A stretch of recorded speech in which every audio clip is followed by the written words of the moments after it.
daawadayaal ku soo dhawaada waraysiga qaybtii labaad ee Chegan Channel TV ay la yeelatay Ambassador Siciid Ciid Awsle waxaanu sideeba xisbiga marka dib u habeynta lagu sameyn karaa ma waxa doonaysaa ma waxa leedahay gudoomiyaha iyo in la bedelo iyo hoggaanka sare mise halka noo yar faahfaahin Ambassador horta dib u habeynta aan ka hadlayaa waxa weeye xisbigu inuu u baahan yahay dib u habeyn macnaheedu ma aha hoggaanka hala bedelo macnaheedu waxa weeye xisbigu hoggaanka ma gudoomiyana ma sharaxana ma xisbigu waa ballaaran inay yahay baal uu ku duulo iyo moogtahay mishiin wada marka waa in mishiinka gudaha ee xisbiga iyo laabaha uu xisbigu ku duulayo in dib u habeyn lagu sameeyo taas haddii xisbiga la leeyahay musharaxiisa ma bedela iyo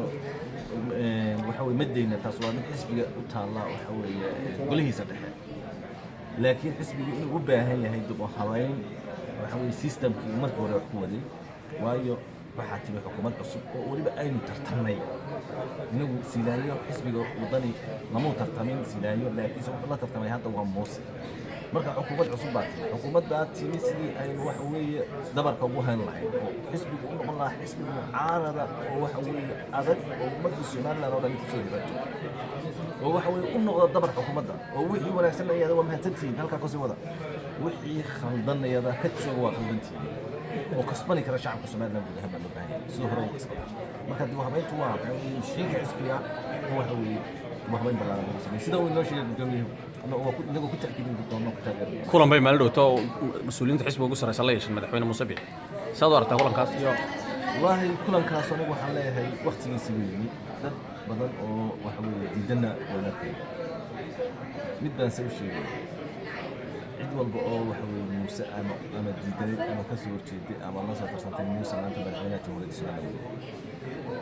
marka wax walba oo danta laga hadlayana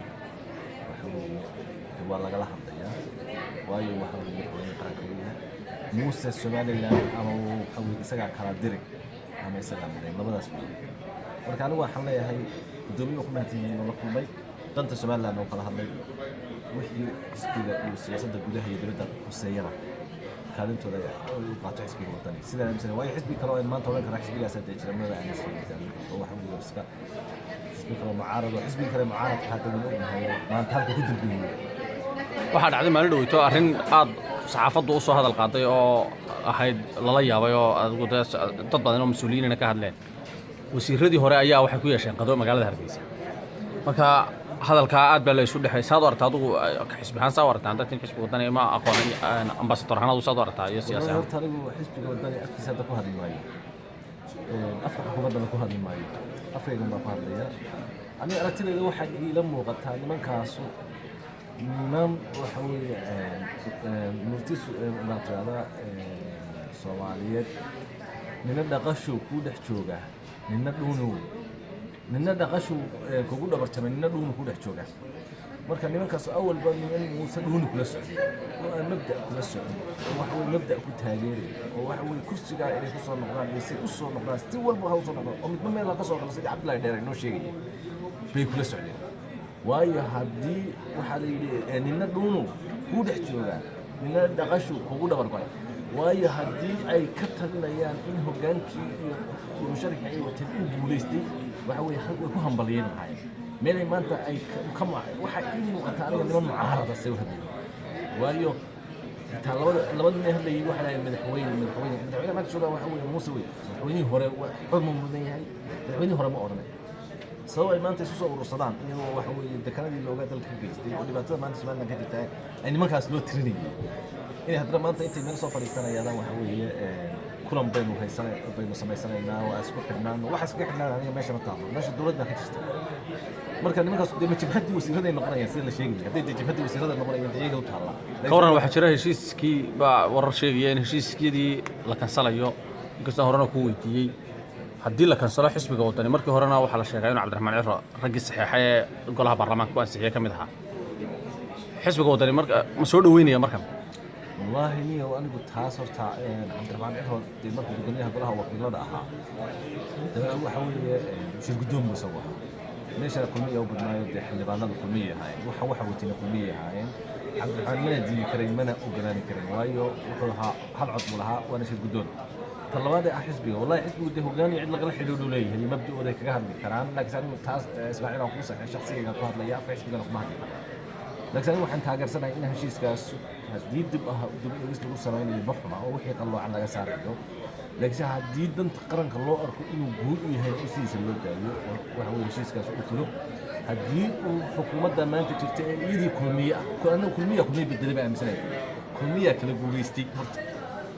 كلمية قيبنا دعدة قيبنا بوليسات سبب محط صوبين محمد صوبين يا حكومة دي سيلا هنا وين عرض حكومة دي مسوي صباح مركا كلمية دي بوليستي كلمية أنا دعي وين وسيلة ما أنت قلنا يدوني هنا لكن ده ودني ولا ترتمي سما يقدر ترتك لكن كلمية هذا كله بوليستي لكن انت هاي يقدر ترتك ما حين ترتك ودني يوم الاحمر يسمى اسمع الحد احمر ودن واحد بالله ترتمي لكن سقف حكومة الله صوت سبع تاع الوقت واي حزبين معارض كما واحد الله يما ما جاب هذا المجال لكن حكومتي كل مية سيبها سيستبوقتي كل مية سيبها معارض نمنا سوق فلان محافظ نمنا سوق اسمه ما نقول مثلا وعندنا يعني سؤال كله تاكير دون كويتيو waxaad ka warantaa arrimahan Ethiopia iyo hadii la dhigo iyo Oromada iyo Soomaalida wallahi inaga saameyn ma nagu yeelanayaan dagaalkooda sadoo sii socdo wallahi arintaas horta waa arrin nasiib darro ah weeye Oromadu waxa ay ku socdaan waa dhulka Soomaalida dub ay leeyihiin waxa weeye dhulka la isku haystaa iyo dhibtan inta ay gaarayso waa Soomaalida haddana taa bedelkeeda Oromada dhaqaalaha ugu badan Soomaalida ka soo galaan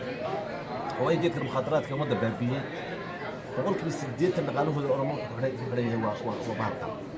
baradhada iyo qudaarta ka soo baxda Oromia waxay tagtaa Soomaaliland iyo Puntland iyo gobollada ka Soomaaliya marka dhaqaalahoodiina inagu xidhay dhibtiina waxa weeye Soomaalida u geysanayaan marka saameyn lagu yeelanayaa saameyn wuxuu noogu yeelanayaa mid dhaqaale walaga yaabaa xitaa inuu keeno iyo mid bulshada marka anigu waxaan leeyahay ilaahay kala qaboojiyay maamul baan deegaanka dawladda ay daris nahay oo waxa weeye saameynta dawladda ay daris nahay gudaheena inay baashano iyaguna ay waxa weeye wixii nabadgelyo darrada waddanka Kenya ay ka feejignaadaan oo daalay waxa weeye ilaashadaan baa muhiimad tahay marka saameyn dhaqaale uu lagu keenay laakiin mid amni ma keeni karo waayo gudaha waddanka jira cid walba xuduudda way ilaashanaysaa maxaa imika laga filan karaa ugu dambeyntii ambassador dawladdan cusub ee Soomaaliland ka dhalatay sanadka 2018 inay halkee qaranka gaarsiin karto bal adigoo aragti guudna ka bixinaya kolley walow daad xisbi maxaa aradatay haddana aragti guud oo adigu aad ka bixinayso bal wallahi horta xukuumaddaas ballanqaad iyo olole dheer baa la soo galay muuse wuxuu ballanqaaday muuse hal qodob hadduu fuliyo waa fulaysanaya halkan qodob oo ah saraynta sharciga saraynaya waddan horumarkiisa iyo nabadgelyadiisa iyo wanaagiisa iyo quruxiisa waa sharciga hadduu muuse sidii noo sheegay uu sareeyo sharci oo waxa weeye cidna aan la dulmiyin oo waxa weeye sharciga markuu sareeyo waxay inaysaa cadaalad baa imanaya waxay imanaysaa maqaybis baa imanaya waxaa imanaya ilaa in muwaadinka xuquuqdiisa aan lagu xadgudbin oo muwaadinku sharaf buu leeyahay oo karaam buu leeyahay inaan intaa waxa weeye sidii shilbirtii ama ceesa ama xayawaan qoortinta soo qabto sida doon la iska soo xiro haddii sidii muuse sheegay madaxweynuhu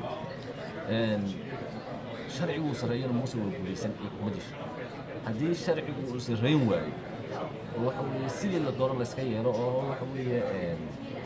sidii ay ku soo soconaysay 2020 sano anigu sidii kaliya dhaliili maayo xukuumaddiisa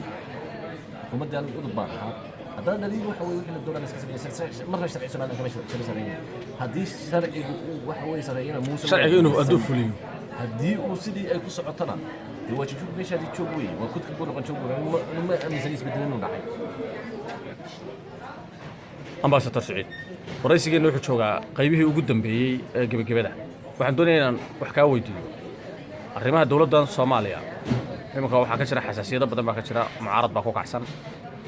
maalmo dhowr rag siyaasiyiin badan baa la xidhay xaaladooda weyn ka warqabna meesha marayso maxaa laga filan karaa iyaga ma in ra'iisul wasaare la rido ma in madaxweynaha iyo ra'iisul wasaaruhu adkaadaan bal iyadana aqoontaada bal iyo qaabka diblomaasiga والله horta siyaasadda Soomaaliya ama maanta hoggaanka maanta jooga ee Soomaalidu waliba khaasatan Soomaaliya qaybta Talyaaniga waxaad moodaa siyaasaddaas inay tahay siyaasado badan oo dano fara badan isugu jira mid qabiil baa ku jira mid siyaasadeed baa ku jira mid maamul baa ku jira mid sadbuus baa ku jira mid musuqmaasuq baa ku jira waxyaabo badan baa meeshaas barkan waa dano isu yimi oo kala gaara inta kale adduunka meeshan isku haysta xukuumaddan maanta jirta ee farmaajo madaxweynaha ka yahay farmaajo waxyaabo badan buu moogtahay uu ku soo galay oo waxyaabo fara badan oo ah isbeddel inuu keenayo ilaa maantana isbeddelkii ma muuqdo iyaga laftooda waxa weeye cadaalad darro iyo sarraynta sharciga ku yar waxa weeye jeegaan baa meesha haysata tooda moogta waxa weeye marra warsaaq marra sheeganta xagga alla intaaba lagu raxman jiray may xaggana sheeganta xaggana inaga tim lixdii bay tim marra warsaaq marra warashiid dadka kala rooti baa wato markii abriga marka ilaa ay siyaasadda sheeganta ka gudbaan oo ay u soo noqdaan inay dadkoodu aaminaan oo ay gacmaha shisheeye iyo waxa weeye dawladaha shisheeye imika waxaad arkaysaa imaaraadka intaasoo milyan keenay 20 milyan buu hebel soo siiyey kontragyaa meesha ka socda ismaaciil kontragyo weli ma dhowaa kontragyaduna waxa weeye sidii loo heli lahaa labada nin ee maanta jooga waa labadii nin ee abid balaa intii maaragtay gurmudka jiray waa labadii nin ee isugu dhawaa weeye ee iska horkeeni kara waaye marka in labadii mar haddii ilu qabsan waayeen si kale xagga nimankii baarlamanka ahaa ee waxa weeye beelaha laga soo ururiyey ee dantooda meesha u yimeen moogtahay carooshada isaga shaqaysanayay waa mooshinkii inay soo keenaan si ay dhaqaale u helaan marka siyaasadoodu waxay ku soo ururaysaa gebi ahaanba dan dhaqaale waddaniyad ma jirto ummaddan baaba'aysan looma jeedo dhibaatooyinkan meesha ka jira lama arko waxa weeye maxaan cunaa iyo maxaan meel kuritaa iyo waxa weeye iyo maxaan qaataa waa intaa weysaysa maanta xamar taalla marka waxaynu ka filani karnaa dee siyaasad fooda oo aan sharcina ma sarrayna meelaan sharci jirin cadaaladnimaba taallo marka waxaynu ka filani karnaa sidaa ay tahay inay ahaato ama ay ka sii dartaba waayo waxaa leeyahay Amazon baxtaa ka baxaysa saa ay tahay maanta inay ahaato haddana iyagu aanay wax la iman oo isbeddel mug weyn aan la iman oo aanay runta u soo daadegin oo aanay u talin dalkan iyo dadkan bayrahay ee bayhoofay ee waxa weeye xaaladiisu ay noqotay maanta faashilkan muqda fashilmay ugu dambeyntii maxaa dadka Soomaalida u soo jeedin lahayd والله dadka Soomaalida waxaan u soo jeedinayaa inay mar walba noqdaan dad waxa weeye horumaray inay noqdaan dad walaaltinimadooda iyo wixii ka dhaxeeyay ee dadnimadooda ilaashada inay noqdaan dad waxa weeye wadaniyada waxay u soo jeesta oo cid walba meesha ay diganta Ilaahay ku beeray Soomaalida degan inay danta dalkooda wax walba ku horumariyaan oo ay kartaan inay adduunka wadanka ku leeyihiin adduunyada waxa weeye tacid aan wadan lahayn dadka waxa ku horumariyay dowladnimada ilaashada oo maanta dowladooda u yeeyaman ay ala aqal waxa weeye garab istaagaan waayo dowlad xumo waxay dhaantaa dowlad la'aan dadka Soomaaliland ay wax u leeyahay doorashada way dhamaatay maanta waxa loo soo gudbay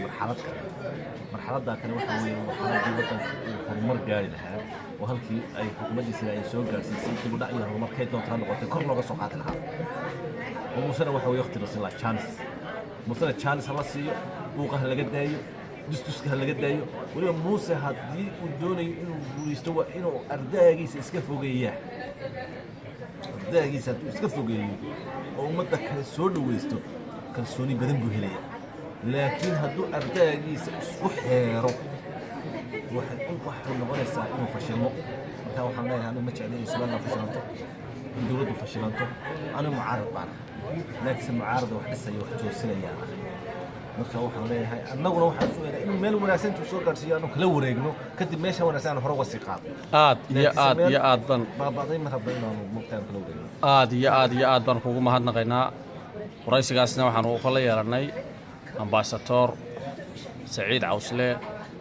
waqtigiisa qaaligaana aad ban ugu mahadnaq kulanti wanaagsan dhageystayaal halkan waa Chegan Channel TV waxaan idin ku codsanaynaa ku xidhnaataan wararkayga iyo akhbaaradkayga sida hadii jira degdeg ah u socday mar walba idin manaya iyo horumarka aan ka sameeyay xagga internetka inaad aad ugu xidhnaataan mar walba la shaqeysaan ayaa la idin ku codsanayaa dhageystayaal waa mahadsantiin subscribe